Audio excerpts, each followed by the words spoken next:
নিলয় আলমগীর বাংলাদেশের নাট্য জগতের এক জনপ্রিয় নাম। বর্তমান সময়ে দর্শকদের মনে ব্যাপক জায়গা করে নিয়েছে জনপ্রিয় এই অভিনেতা। তবে তার সাথে অন স্ক্রিন জুটি বেঁধেছে আরেক অভিনেত্রী, যার নাম জান্নাতুল সুমাইয়া হিমি। তবে তাকে নিয়ে একটি রহস্যজনক কথা সামাজিক যোগাযোগ মাধ্যমে ঘুরছে। তো চলুন জেনে নেই। জানতে হলে পুরো ভিডিওটি দেখতে থাকুন এবং ভিডিওটি ভালো লাগলে অবশ্যই একটা লাইক দিবেন।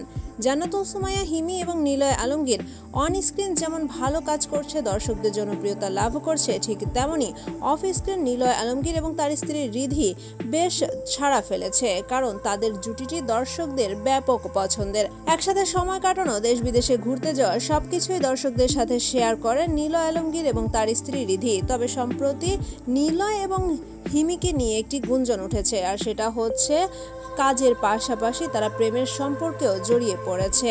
এমনকি এই প্রেমের সম্পর্কের জের ধরে রিধির সাথে নাকি ডিভোর্স হতে যাচ্ছে নিলয়ের। তবে এ ব্যাপারে রিধি বলেন, কাজের সম্পর্ক ছাড়া আর কোনো সম্পর্কে জড়ায়নি নিলয় এবং হিমি। সামাজিক যোগাযোগ মাধ্যমে আপনারা যা জানতে পারছেন তা সম্পূর্ণই গুজব। ভিডিওটি ভালো লাগলে অবশ্যই আমাদের চ্যানেলটি সাবস্ক্রাইব করবেন।